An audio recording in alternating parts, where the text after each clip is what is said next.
Boa noite, galera, tudo bem? Eu estou aqui para falar para vocês sobre como eu acredito que a comunicação pode transformar o mundo num lugar muito melhor. E eu sei que é bem foda de acreditar nisso, uma vez que a propaganda é uma das principais ferramentas desse capitalismo exagerado que trouxe o mundo para o status que ele está hoje. Mas eu acredito tanto no que eu vou falar para vocês, tanto que eu ouso desafio até o mais pessimista de vocês para uma conversa, porque eu parto de um princípio básico, de que lá no fundo, a gente não quer que o mundo inteiro se exploda, beleza? Quando eu comecei a trabalhar com propaganda, há 10 anos atrás, eu compreendi rapidamente que eu estava trabalhando, construindo marcas que visavam unicamente o lucro. A definição de sucesso das organizações é o dinheiro. E eu percebi que a responsabilidade social de uma organização é o mínimo possível para que ela conquiste um selo de responsabilidade social. O que quer dizer, basicamente, é que, ao invés de mudarem a fórmula do refrigerante porque ele faz mal para as pessoas, eles investem em institutos, fundações, ONGs, projetos sociais, basicamente. E para melhorar ainda mais esse cenário, a indústria criativa, a indústria da comunicação, principalmente agências de propaganda, escritórios de comunicação, que é onde estão a grande maioria das pessoas que trabalham com construção de marca hoje, está cheio de gente pensando no negócio em tempo inteiro. Então a gente vê publicitários querendo ganhar prêmio para conseguir salários melhores. A gente vê agências querendo vender mais mídia para conseguir dinheiro através da bonificação. E a gente vê o marketing do cliente querendo resultados a curto prazo porque precisa justificar crescimento em números, não em engajamento de comunidade ou felicidade. E é muito louco entender esse cenário dessa forma. E talvez, por entender dessa forma, que a gente consiga ver por que muitos profissionais de comunicação estão saindo no nosso mercado. Eu percebi muito rápido que faltava profundidade nas promessas institucionais das marcas que eu estava construindo. O discurso, pelo discurso, já não fazia mais sentido. Aí começou a aparecer histórias daquele suco de laranja, que falou que as suas laranjas eram especiais porque elas eram colhidas lá na fazenda do vovô, sei lá das quantas. Começou a surgir histórias do sorvete que era feito pelo outro vovô, sei lá das quantas, desde a época da guerra. E essas histórias de marketing falsas é que nos provam que pensar unicamente no discurso hoje não faz mais sentido. As pessoas vão saber a verdade. Elas vão saber que a laranja que vai para o teu suco vai para onde vai para todos os outros sucos das outras organizações também.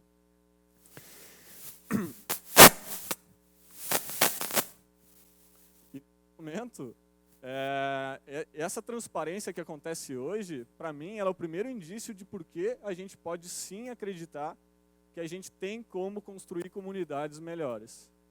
Em 2014, eu fui convidado a empreender a Shoot the Shit. A Shoot the Shit já tinha sido criada, era um espaço de intervenções urbanas construída por 2 amigos meus, publicitários igualmente insatisfeitos com o mercado, com o objetivo de tirar ideias do papel. Ideias simples, ideias rápidas, ideias fáceis, ideias que todo mundo poderia fazer, ideias como que ônibus passa aqui, que se propôs a sinalizar as paradas de ônibus de Porto Alegre de forma colaborativa e acabou aparecendo em mais de 30 cidades. Ideias como o Paraíso do Golfe, que a gente jogou golfe nos buracos das ruas de Porto Alegre para chamar atenção para a quantidade de buraco que tinha na rua. E a prefeitura tapou vários desses buracos. Não todos e também não durou para sempre, né? Mas as pessoas começaram a perceber isso. Ideias como um simples adesivo de combate ao fumo, que girou o mundo inteiro e foi parar até em um blog russo e nos trouxe reputação no mercado criativo. Ideias como o cadeiraço, que chamou a atenção das pessoas, convidou elas e mobilizou para que elas fossem até as ruas para ocupar a cidade de fato, mostrando para a prefeitura que, se tivesse bancos, a gente sentaria. Ideias que perguntam para as pessoas o que elas acham do que a sociedade precisa e tenta conversar sobre isso. E quando a gente olha para trás e aprende sobre o que a gente estava fazendo, a gente consegue entender que existe um padrão nessas ideias. E diferente do que o mercado criativo entrega, essas ideias fazem a gente ir para a rua de fato. Usar o spray. sair, tirar a bunda da cadeira e viver de fato a cidade que a gente mora, que a gente vive, participar da nossa comunidade. E nada mais gratificante do que a gente conseguir ver a transformação na prática. Eu me apaixonei pelas ideias simples e replicáveis. Ideias que começaram a aparecer no Brasil inteiro e que mesmo que a gente planejasse, não teria a menor possibilidade disso realmente ter o alcance que teve sempre.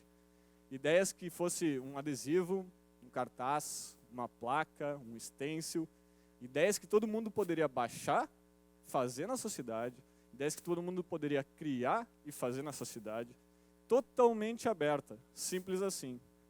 E aí eu aprendi algumas coisas. A primeira delas é que eu aprendi que a melhor forma de reclamar de alguma coisa é fazendo alguma coisa. Então não adianta a gente ficar falando o tempo inteiro, reclamando. Tem que ir para a rua e colocar a mão na massa. Assim a gente ganha mais propriedade sobre o assunto. Eu aprendi que o humor, que tem poder transformador, pode ser usado para falar sobre impacto social. Não é porque a gente fala sobre impacto social que a gente tem que fazer isso de um jeito chato ou que deixe todo mundo triste. Eu aprendi que existe sol no domingo de manhã. Eu amo dormir, não sei vocês, eu amo dormir. E para mim sempre foi muito difícil entender se existe um período de domingo de manhã. Mas a grande verdade é que se tu realmente se importa com alguma coisa, o domingo de manhã passa a ser uma excelente oportunidade para que tu faça algo de fato. Eu já tive essa ideia antes. Quantos de vocês já falaram isso e quantos de vocês já pensaram isso? Para mim, essa frase parou de fazer sentido quando eu percebi que todo mundo tem ideia sobre tudo o tempo inteiro. Para qualquer problema, todo mundo tem 800 ideias. E aí tu entende que o que vale mesmo não é a ideia, é a ação, é a execução, é ir lá e fazer alguma coisa. Ideia boa, ideia de sucesso, ideia que deixa todo mundo feliz, é a ideia executada. E para falar a verdade, tu não tem nem como ter o controle do impacto de uma ideia dessas. Então construa a narrativa e abra mão desse controle. Para mim hoje, ideia de impacto, a minha definição de sucesso é impactar a vida de uma pessoa. Todas as ações precisam de um envelope publicitário. As ações que eu mostrei aqui para vocês e o posicionamento delas foi o que construiu a reputação da Sudeshit, por exemplo. E essa reputação precisa de... Calma. As ações precisam de um nome, de um conceito, de um tom e linguagem. Elas precisam de um rótulo publicitário. E essas ações que eu mostrei, que tiveram todo esse penso, trouxeram a reputação para a gente. E essa reputação trouxe curiosidade das pessoas físicas e jurídicas no que a gente estava fazendo e trouxe confiança para nós, de pensar, tem coisa aí, dá para continuar fazendo isso.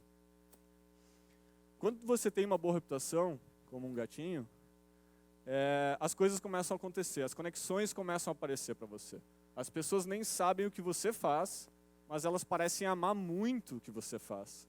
Aí você é chamado para pensar evento, construir comunicação interna, construir propósito, intervenção urbana, participar de palestras, workshops, dar um encontro como esse. E aí eu estava ali, 8 anos depois de ter começado a trabalhar com propaganda, tocando um negócio de comunicação que não era bem uma parada de agência online, agência promocional, agência offline. Era impacto social. E eu só sabia disso porque o propósito estava muito bem definido. A gente acredita que a comunicação é uma das principais ferramentas para a gente transformar o mundo. E aí eu finalmente entendi que eu podia hackear aquele sistema que estava sendo usado sem propósito até então para construir marcas que liderem a transformação que o mundo precisa hoje. E aí eu fui atrás de como as organizações de fato nasceram. Será que elas nunca se importaram com o mundo? Ninguém nunca falou sobre isso antes, como elas deveriam se importar? E basicamente uma pesquisa rápida no Google responde isso para vocês, mas para contextualizar, as organizações, uma marca, um negócio, é um grupo de pessoas que trabalham com os mesmos objetivos. Um deles é o lucro. Tá? As organizações do jeito que a gente conhece hoje nasceram na área industrial.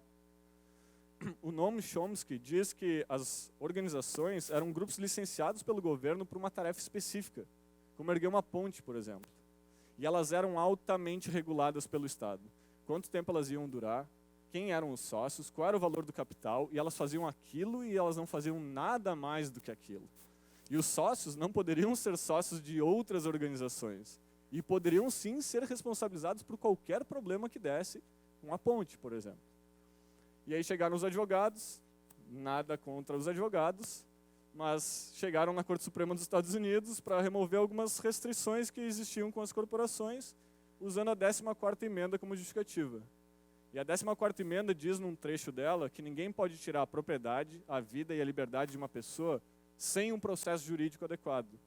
A 14ª emenda, que foi criada para proteger os escravos recém-libertados, foi usada pelos advogados para remover algumas restrições das organizações, com a justificativa de que ninguém pode tirar a propriedade, a vida e a liberdade de uma pessoa sem um processo jurídico adequado. Nós somos uma pessoa jurídica. E aí nasceu esse termo, que a gente usa até hoje quando vai abrir uma empresa. E eu acho que todo mundo deve se perguntar, e eu comecei a me perguntar isso, não tem problema nenhum você falar que é uma pessoa. Até concordo que talvez seja uma boa. Porém, se você é uma pessoa, que tipo de pessoa você é então? Imaginem um cenário aqui comigo. Coloquem essa pessoa que nasceu dessa forma, sem noções éticas e sentimentos, em uma rede onde está todo mundo falando sobre tudo o tempo inteiro. Coloque essa marca numa rede social. O que acontece? Ela é uma pessoa que a gente fica mega orgulhoso de estar conectado, porque ela está fazendo muito bem para a comunidade que ela está inserida, coisas que nós deveríamos fazer e a gente olha e fala, bah, que legal ela está fazendo isso. Ou ela fica falando dos produtos dela o tempo inteiro. A gente está vivendo uma era de transição de mídia de massa para massa de mídia. O que quer dizer que pensar em um discurso e colocar ele nos veículos para atingir as massas já não funciona mais com a mesma eficiência. Então, hoje, pessoas e marcas dividem espaços nas nossas timelines. E aí você está lá na sua timeline, a primeira foto que aparece é dos seus amigos que fizeram uma festa, não te convidaram, e aí você vai lá, dá um like e fala, pô, podiam ter me convidado, né? Rola um pouquinho mais, sua família, parece seu sobrinho, aquelas pessoas que faz tempo que você não vê porque você mora longe, você coloca um amei e fala saudade de vocês. Aí rola um pouquinho mais e vem um tênis. Né? Família, festa, amigos, tênis. Não faz muito sentido. Quando esse entendimento de como... Isso era um bom momento para estourar fogos de artifício. Quando esse entendimento de como as marcas podem, sim, participar de um desenvolvimento sustentável do mundo, ajudando e favorecendo esse tipo de ação, quando isso acontece, de fato, aquela insatisfação por usar meu poder criativo para construir algo totalmente sem propósito, finalmente começa a ter fim. Agora que deveriam explodir os fogos, tá?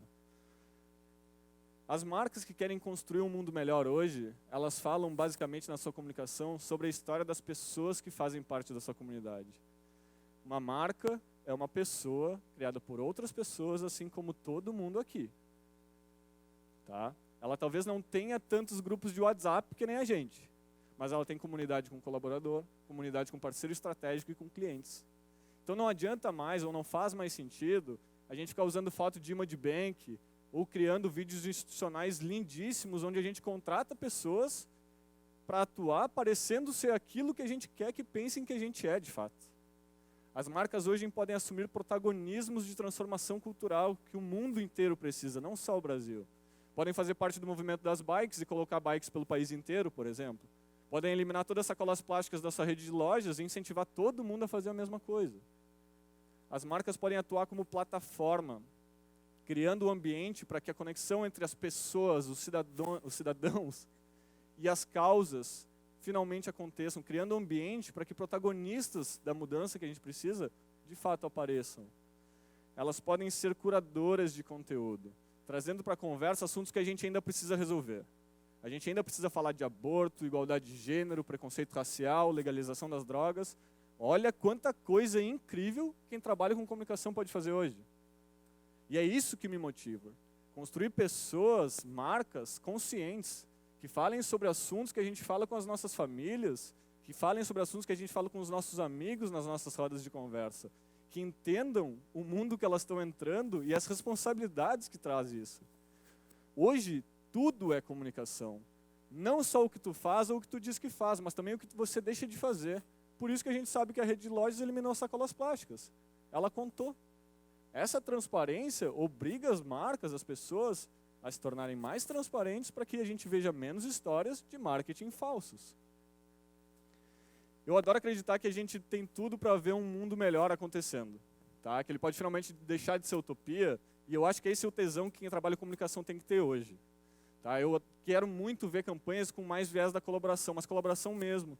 Não chegar para o teu principal concorrente falando, cara, peguei o meu melhor sanduíche aqui com o teu melhor, mesclei, a identidade visual vai ser essa, o site que vai vender vai ser essa, a loja que vai vender vai ser esse. Isso não é colaboração.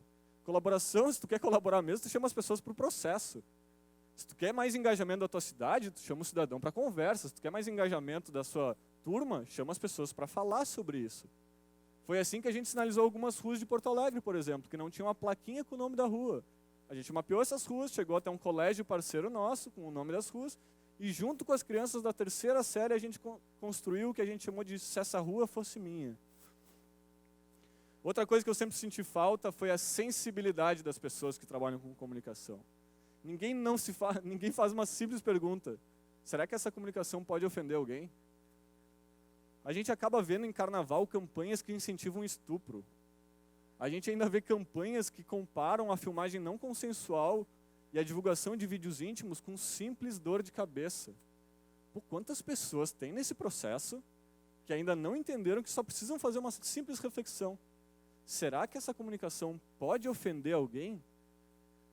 Enfim, pessoal, essas estratégias de comunicação, de negócios que eu trago para esse encontro hoje, eu acredito que eles podem ajudar a gente a construir um mundo mais transparente, colaborativo e consciente. A gente não pode esquecer que uma marca é uma pessoa criada por outras pessoas, assim como todo mundo aqui. Então, se existem marcas que hoje não querem ajudar o mundo a se tornar um lugar melhor, talvez seja porque ou elas não querem mesmo, ou porque as pessoas que estão no processo ainda não entenderam o seu papel na comunidade.